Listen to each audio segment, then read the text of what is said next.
False start.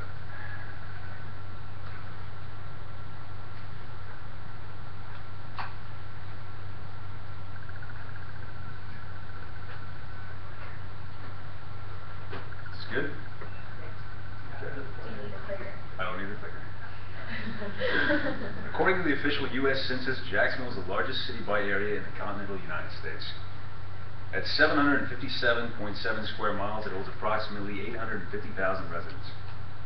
According to the official website of Jacksonville, permanent residents started settling here because of its convenient location next to the St. Johns River.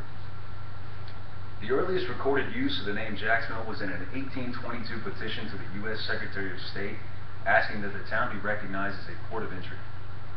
The name Jacksonville was chosen in honor of the state's first military governor, Andrew Jackson. In light of the promising future that Jacksonville had through its withstanding of the Civil War and slavery, and its overall economic importance, the Great Fire of 1901 changed its course forever. During this speech, I will first discuss what started the Great Fire of 1901. Secondly, I will discuss the aftermath of the fire.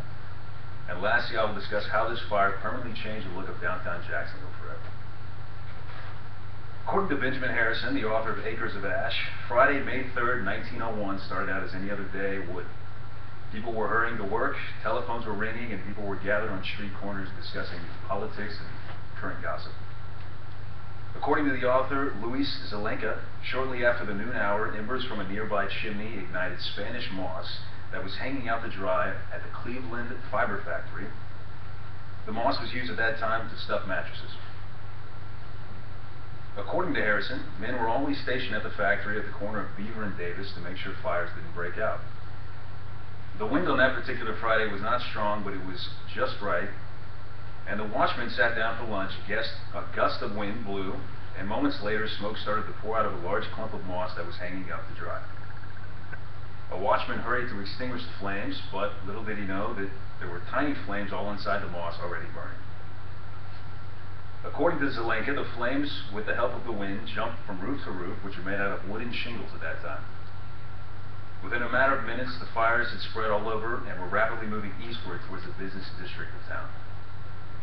According to T. Frederick Davis, author of History of Jacksonville, Florida from 1513 to 1924, by late afternoon the fire had engulfed so much of Jacksonville, the flames could be seen all the way from Savannah, Georgia, and smoke plumes all the way from Raleigh, North Carolina.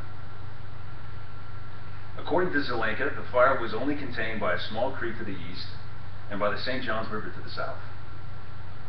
The fire consumed nearly the entire business district and a vast majority of hotels, churches, banks, and homes.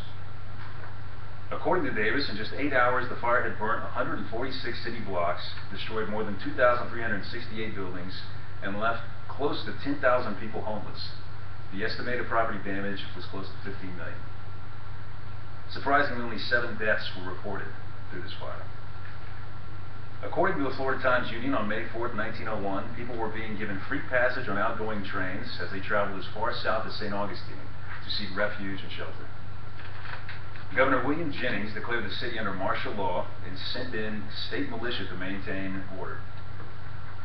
Among the few structures that withstood the fire were the St. Andrew's Episcopal Church and the Confederate monument that can still be seen today in Hemming Park. According to Davis, reconstruction of the city began as soon as the pavement and concrete were cool enough to walk on, which took several days.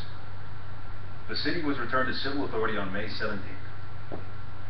According to the Florida Memory Program, the city of Jacksonville was in a state of repair for the following decade. The famous Prairie School architect, Henry John Clutho, from New York City, was brought on to design many of the city's new buildings, which resembled popular architecture that could be seen in Chicago and other Midwestern cities at that time. Many of Clutho's buildings were torn down by the 1980s, but several of his designs still stand today in Jacksonville. According to author Wayne Wood, Clutho designed the first multi-story structure built in the barren downtown area after the fire. The building was named the Dial-Up Church and was finished in 1902. It can still be seen today on East Bay Street in downtown Jacksonville. Clutho rebuilt the St. James Hotel and was converted into the Cohen Brothers department store, which when it opened in 1911 was one of the largest buildings in the nation. Today it can still be seen on West Duval Street and is being used as Jacksonville's City Hall. This building was considered Clotho's masterpiece. The Morocco Temple, built in 1910, is yet another building that is standing today and is located down the street from the Florida Theater. According to the Florida Division of Historical Resources, it is the oldest shrine temple in Florida.